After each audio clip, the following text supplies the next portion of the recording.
Hello, it's Molly Reamer with Bridget's Grove in 30 Days of Goddess with this week's 5-ish minute mini ritual. And we are using woman runes as well as the daily practice companion deck and a little assist from a new deck that I just got, the Animal Apothecary, and just a little addition from that. So from woman runes, we received the heart, the rune of love and passion. And when I see this rune, I ask myself, how am I tending to my heart? How am I listening to my heart? How am I dropping into my heart to choose, to listen, to decide? And the other thing it reminds me of is a favorite affirmation from Shiloh Sophia McLeod that is, may love be at the center of my choices. And I come back to that over and over. I've used that line in past audios and in prayers, and I return to it a lot. I've used it during summer rituals with families. That's one of the things we affirm at the end of our summer ritual often is, may love be at the center of our choices.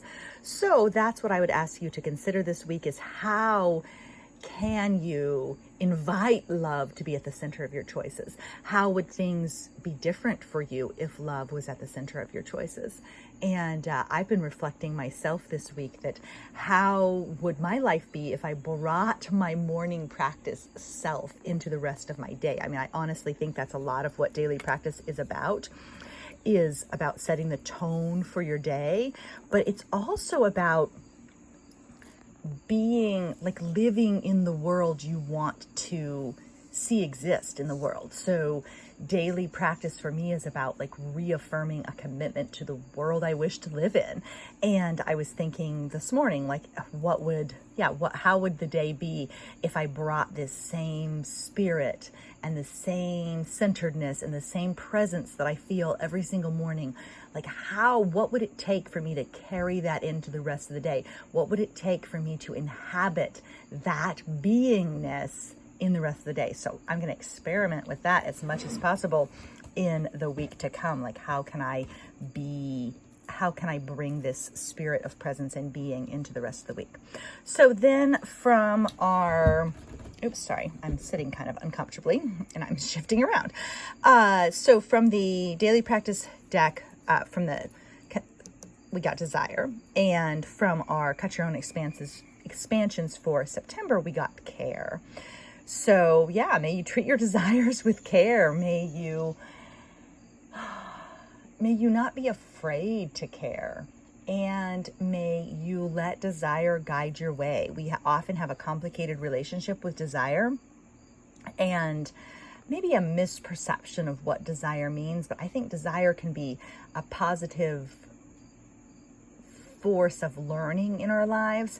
Jennifer Loudon says desire is a one-word feminist manifesto, and I like that as well, because people who are socialized as women are often taught to distrust desire or to see it only as like a sexuality related concept instead of the force that guides your next step, the force that guides your next choices. Like, what can desire teach you?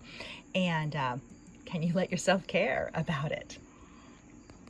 And then there's a practice from the daily practice deck. Find a place outdoors and sit directly on the earth, or lie down full length and allow yourself to be held. I find this really powerful, to allow yourself the sensation of actually being held where you are. And that's something I come back to. You've seen it in my writing over the many years, is that reminder or affirmation that we are always held. We are held in a network of giving and receiving. We are held in a great grand web of incarnation. We are held in a great circle. We are always held. There's support always, quite literally, beneath our feet. And so consciously feeling that support and allowing yourself to source from the support beneath you can be a really powerful practice. And then from the cut your own expansions, we got this one, which was in the practices section, but it's kind of an affirmation instead, or a reminder. Remember, there is magic everywhere. And often when you find a place outdoors to sit directly on the earth or lie down full length, you will feel and discover that magic everywhere.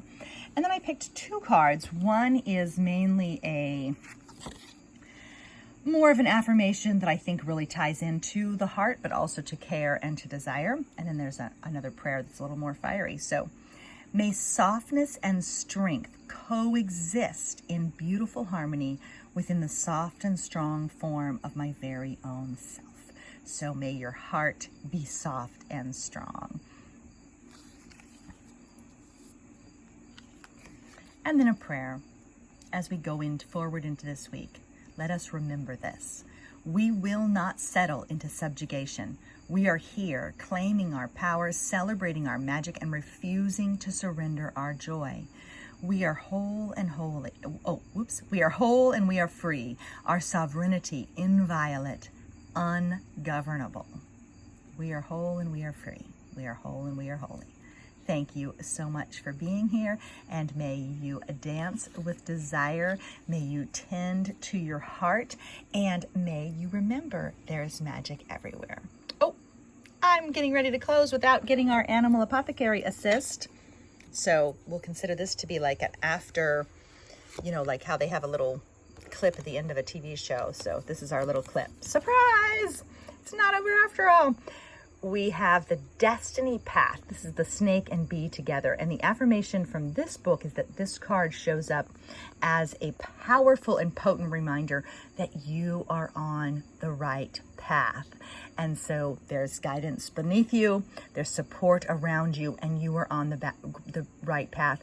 And you have purpose. You have an important purpose here. The world needs you, and you're in the right place at the right time and on the right path. Thank you so much for being here. Bye-bye.